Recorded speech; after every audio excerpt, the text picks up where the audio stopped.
Hello students, ఈ వీడియోలో మనము తెలుగులో ఇంపార్టెంట్ పద్యాలు, భావము, ప్రతిపదార్థము ఇవి డిస్కస్ చేద్దాం. తెలుగు క్వశ్చన్ పేపర్లో సెక్షన్ 2 చాలా ట్రిక్కీ సెక్షన్ స్టూడెంట్స్. ఎందుకు ట్రిక్కీ అంటున్నానంటే, ఈ సెకండ్ సెక్షన్లో పద్యం పూరించి భావమైన రాయమంటాడు, లేదా పద్యం ఇచ్చి ప్రతిపదార్థమైన ఇస్తాడు. ఏది ఇస్తాడు అనేది చెప్పడం కష్టము. లాస్ట్ లెసన్స్లో ఉన్న ఇంపార్టెంట్ పద్యాలు, ప్రతిపదార్థాలు తీసుకున్న స్టూడెంట్స్. మొదటిగా భవదీయార్చన సేయుచో ప్రథమ పుష్పం బెన్న సత్యంబు రెండవ పుష్పంబు దయాగుణం బతి విశిష్టం బేకానిష్ట సమోత్సవ సంపత్తి తృతీయ పుష్పమది భాస్త్వద్భక్తి సంయుక్తి యోగ విధానం బవిలేని పూజల మదింగైకోవు సర్వేశ్వర. దీని భావం ఏంటంటే, సర్వేశ్వర నీ పూజ చేసేటప్పుడు మొదటి పుష్పం సత్యం, రెండవ పుష్పం దయ, మూడో పుష్పం మిక్కిలి విశిష్టమైన ఏకాగ్రత. ఇది భక్తి యోగ విధానం. ఈ మూడు పుష్పాలు లేని పూజలను నీవు అంగీకరించవు కదా అనేది భావం. ఈ పద్యానికి భావం. ఈ పద్యానికి ప్రతిపదార్థం ఎలా రాయాలో చూద్దాం. లాస్ట్ వర్డ్ సర్వేశ్వర ఉంది కదా స్టూడెంట్స్, మన ప్రతిపదార్థము ఆ వర్డ్ నుంచి రాయాలి. సర్వేశ్వర, సర్వ ప్లస్ ఈశ్వర అని రాయొచ్చు, లేకుంటే ఉన్న వర్డ్ యాజ్ ఇట్ ఈస్గా రాసి సర్వేశ్వర అంటే లోకాలన్నిటికీ ప్రభువైన ఓ ఈశ్వర. భవదీయ అర్చన అంటే ఇందులో రెండు వర్డ్స్ ఉన్నాయి.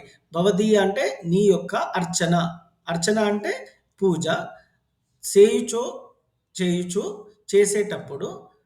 నెక్స్ట్ ప్రథమ పుష్పంబు మొదటి పువ్వు ఆర్ మొదటి పుష్పము, సత్యంబు సత్యంబు అంటే సత్యము, రెండవ పుష్పంబు అంటే రెండవ పువ్వు, రెండవదైన పుష్పం అంటే పువ్వు, దయాగుణంబు కార్యం అనే గుణము, బతి విశిష్టం అంటే ఇక్కడ అతి విశిష్టంబు మిక్కిలి గొప్ప విశేషమైన, ఏకానిష్ట ఏకాగ్రత అనే సమోత్సవ చక్కని ఉత్సవం అనే సంపత్తి ఐశ్వర్యం, తృతీయ పుష్పం ఇది తృతీయ పుష్పం యొక్క లక్షణం.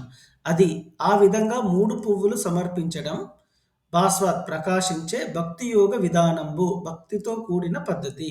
అవి లేని అంటే ఈ మూడు సత్యము దయ ఏకాగ్రత లేని పూజలను, లేనటువంటి పూజలను మదిన్ నీ మనసులో కైకోవు అంగీకరించవు కదా అనేది ఈ దానికి ప్రతిపదార్థం. సో ఈ విధంగా ప్రతిపదార్థం రాయాల్సి ఉంటుంది స్టూడెంట్స్. సో ఇప్పుడు రెండవ పద్యం చూద్దాం. నెక్స్ట్ పద్యాన్ని నేను రాగంతో పలకలేకపోతున్నాను, దానికి మన్నించండి. పొత్తంబై కడునేర్పుతో హితము నుద్బోధించు మిత్రుండు సంవిత్తంబై యొక్క కార్య సాధనమునంబైన కృపానమై ఎరుల నాహారించు మిత్రుండు ప్రోచిత్తంబై సుఖమిచ్చు మిత్రుడు దగన్ శ్రీ లోంక రామేశ్వర. దీనికి భావం ఏంటంటే, శ్రీ లొంక రామేశ్వర మిత్రుడు పుస్తకం మాదిరిగా మిక్కులి నేర్పుతో హితాన్ని బోధిస్తాడు, కార్యాన్ని సఫలం చేయడంలో విలువైన ధనం వలె ఉపకరిస్తాడు, స్వాధీనమైన కత్తిలా శత్రువులను సంహరిస్తాడు, నిండు మనస్సై సుఖాన్ని ప్రసాదిస్తాడు.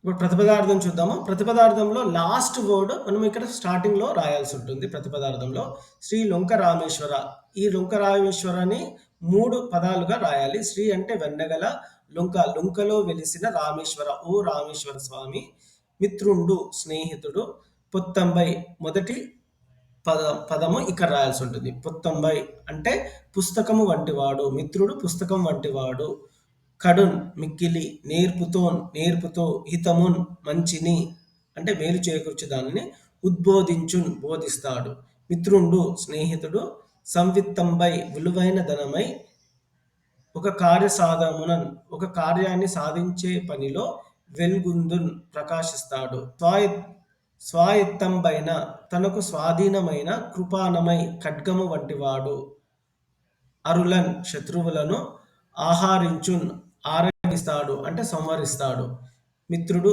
స్నేహితుడు, తగు విధంగా, ప్రోచిత్తంబై నిండు మనసు కలవాడై, సుఖాన్ని ఇస్తాడు.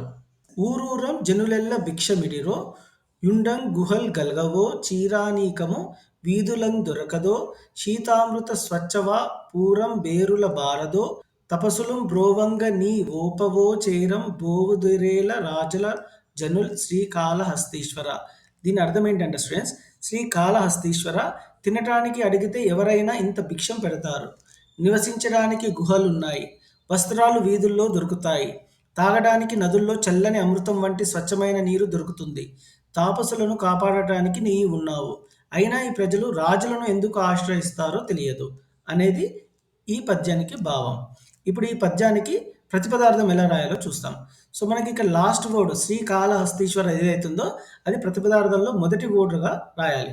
శ్రీకాళహస్తీశ్వర అంటే శ్రీకాళహస్తి క్షేత్రంలో వెలిసిన ఓ ఈశ్వర, ఊరూరన్ ప్రతి గ్రామంలో, జనులెల్లన్ ప్రజలందరూ, భిక్షమిడిరో అడిగితే భిక్షం పెట్టరా, ఉండన్ నివాసం ఉండటానికి, గుహలు కల్గవో లేవా, చీరానికము వస్త్రాల సముదాయము, వీధులలో అంగళ్ళలో దొరకదా, శీతామృత స్వచ్ఛ పూరంబు, శీత చల్లని, అమృతం వంటి స్వచ్ఛ నిర్మలమైన, వా పూరంబు వీటి ప్రవాహం, ఎరులన్ సెలయేళ్లలో పారదో ప్రవహించట్లేదా అనేది ఈ పద్యం యొక్క ప్రతిపదార్థం స్టూడెంట్. వేద పురాణ శాస్త్ర పదవి నదవీయసీ అయిన పెద్ద ముత్తైదువ కాశీనగర హాటకపీఠ శిఖాధిరూఢ యయ్యాదిమ శక్తి సంయమివరా, ఇటు రమ్మని పిలిచే అస్తసం జ్ఞాతరేలీల రత్న ఖచితాభరణంబుల గల్లునన్. దీని అర్థం ఏంటంటే వేద పురాణ శాస్త్రాలు నిర్దేశించే జ్ఞాన స్వరూపిణి ఈ ముత్తైదువ కాశీనగరం అనే స్వర్ణపీఠ శిఖరాన్ని అధోవరించి ఉన్న ఆదిశక్తి చేతికి ధరించిన రత్న కంకణాలు గల్లుమనేటట్లు ఆదరంతో చెయ్యి ఊపుతూ ఓ సంయమీంద్ర ఇటురా అని పిలిచింది. దీనికి ప్రతిపదార్థం చూద్దాం స్టూడెంట్స్. వేద పురాణ శాస్త్ర పదవి నీయసి అయిన, వేద అంటే వేదములయందు, పురాణములయందు, శాస్త్రములయందు, పదవి మార్గమునకు, నదనీయసీయమైన అంటే మిక్కిలి దూరమునందు లేని, పెద్ద ముత్తైదువ పెద్దదైన, పురంద్రి కాశీనగరం అనేది, హాటక పీఠ స్వర్ణపీఠము యొక్క శిఖరముందు, ఆదిరూఢ అధిరోహించునున్న, అయ్యాదిమ శక్తి ఆ ఆదిశక్తి స్వరూపిణి, హస్త సంజ్ఞ చేతి సంజ్ఞయందు వెల్లడి యూపుతున్న, ఆదరముతో కూడిన, లీలన్ విలాసముతో, రత్న ఖచితాభరణంబులు ఎలా రాయాలంటే దీన్ని రత్నములతో, ఖచిత పొదగబడిన, ఆభరణంబులు నగలు, గల్లుమని శబ్దం చేస్తుండగా, సంయమీవర ఓ మునీశ్వర, ఇటు రమ్ము ప్లస్ అని ఇలా రమ్మని పిలిచింది.